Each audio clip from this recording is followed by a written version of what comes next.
तमाम लोगों, नौजवानों और सियासी रहनुमाओं के लिए सुनील डिम्पल ने एक पैगाम जारी किया है। सुनील डिम्पल ने कहा है कि कश्मीर में G20 इजलास एक धोखा साबित हुआ है और 28 मई को पार्लियामेंट की नई इमारत का इफ्तिताह होने जा रहा, जिसका उन्होंने बाइकआउट करने की अपील की। उन्होंने कहा है कि हमारे पास कोई जमहूरियत नहीं, जम्मू कश्मीर की रियासत इल्हाक की शराइत, खसूसी हैसियत 370 और डेमोग्राफी तब्दील हो गई है। मैं तमाम पॉलिटिकल पार्टीज को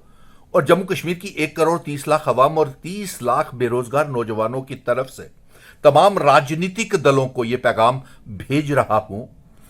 कि G20 की बैठक जो जम्मू कश्मीर में हुई है, इससे जम्मू कश्मीर को कोई इंसाफ नहीं मिला है। यह एक फ्लॉप शो था, फेल हो गई है और यह G20 की बैठक जो है सिर्फ एक हॉक्स साबित हुई है। और दूसरा पैगाम मेरा तमाम पॉलिटिकल लीडर्स को, ऑर्गेनाइजेशंस को और पॉलिटिकल पार्टीज को यह पैगाम है कि हमारे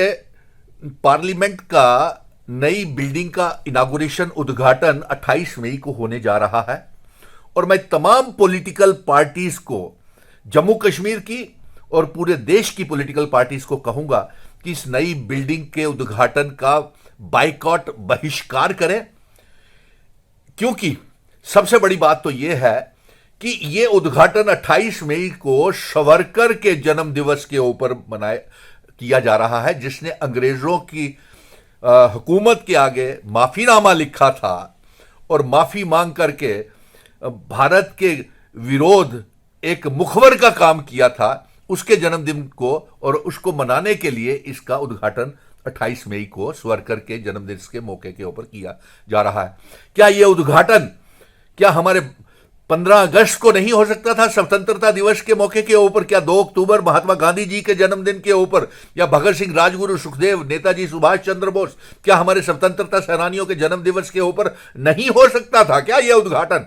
इसलिए मैं तमाम पॉलिटिकल पार्टीज को और जम्मू कश्मीर के पॉलिटिकल नेताओं को कहूंगा कि इसका बहिष्कार करें। और सबसे बड़ी बात तो यह है कि इसलिए बाइकआउट किया जाए कि इसी पार्लियामेंट में हमारी रियासत को तोड़ करके हमें मामूली सी यूनियन टेरिटरी बना दिया। हमारा स्पेशल स्टेटस, 370 स्टेट सब्जेक्ट और इंस्ट्रूमेंट ऑफ असेशन की शर्तों को भारतीय जनता पार्टी ने 5 अगस्त 2019 को तोड़ दिया और हमारा बंटवारा करके मामूली सी यूनियन टेरिटरी बना दिया। इसलिए इस उद्घाटन समारोह में कोई भी जम्मू कश्मीर का पॉलिटिकल नेता नहीं जाना चाहिए, हमारा यह पैगाम है। और साथ में आप G20 जितनी मर्जी करवा लीजिए जम्मू कश्मीर में, तब तक हालात सुधरेंगे नहीं जम्मू कश्मीर में जब तक इंस्ट्रूमेंट ऑफ असेशन की शर्तें, इल्हाक की शर्तों को 370, 35 से हमारा स्टेट सब्जेक्ट आप लागू नहीं करेंगे और जब तक रियासत का दर्जा POK गिलगित बल्टिस्तान को आजाद करा के जम्मू कश्मीर का हिस्सा नहीं बनाएंगे, तब तक जम्मू कश्मीर में हालात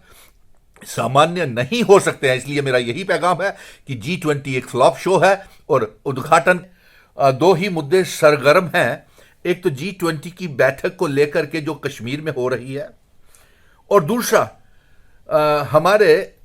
मुल्क का पार्लियामेंट का, संसद का नई बिल्डिंग का इनागुरेशन, उद्घाटन होने जा रहा है।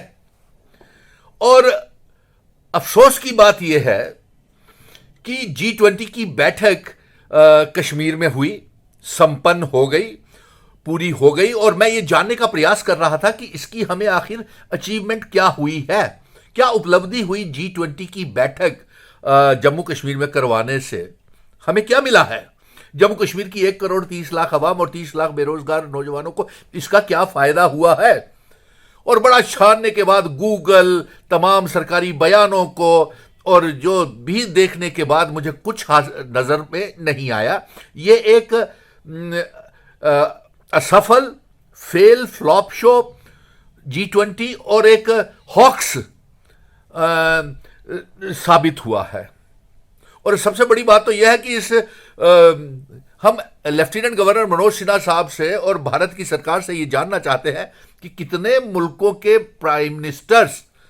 या उच्च अधिकारी, फॉरेन मिनिस्टर्स इस G20 की बैठक में कश्मीर में आए, जितना आपने हाउ हल्ला मचाया हुआ था। ये एक, अब G20 जितनी मर्जी करवा लीजिए जम्मू कश्मीर में, जब तक हमारी रियासत का दर्जा, हमारा स्पेशल स्टेटस 370, 35 से और इसके साथ साथ इल्हाक की शर्तों को आप जम्मू कश्मीर में इंस्ट्रूमेंट ऑफ असेशन को लागू नहीं करेंगे, जम्मू कश्मीर की आवाम को कोई फायदा नहीं होने वाला है। और चाहे आप G20 करवा लें, T20 करवा लें, ये मैं देख रहा था सरकारी बयानों को, एलजी साहब के बयानों को, गूगल भी आज सुबह से ढूंढ रहा था कि कुछ तो मिल जाए कि क्या अचीवमेंट हुई है। कोई अचीवमेंट नहीं हुई है। और जब तक हम जम्मू कश्मीर, लद्दाख, पीओके, गिलगित बल्टिस्तान को जम्मू कश्मीर का हिस्सा, रियासत का दर्जा हमें वापस नहीं मिलेगा, हमारा स्पेशल स्टेटस, इल्हाक की शर्तें लागू नहीं की जाएंगी, आप जितने जोर लगा लीजिए, जम्मू कश्मीर में हालात और लोगों को इंसाफ नहीं मिल सकता जब तक यहां पे चुनाव ना हो, चुनी हुई सरकार ना हो, जमहूरियत ना हो और इसको हासिल हमारे अधिकारों को प्रोटेक्शन जब तक नहीं मिले। और दूसरा जो सरगर्म मुद्दा है वो ये है कि पार्लियामेंट का उद्घाटन हो रहा है। मैं जम्मू कश्मीर के लोगों को और जम्मू कश्मीर की तमाम पॉलिटिकल लीडर्स को कहूंगा कि इस उद्घाटन समारोह में मत जाएं।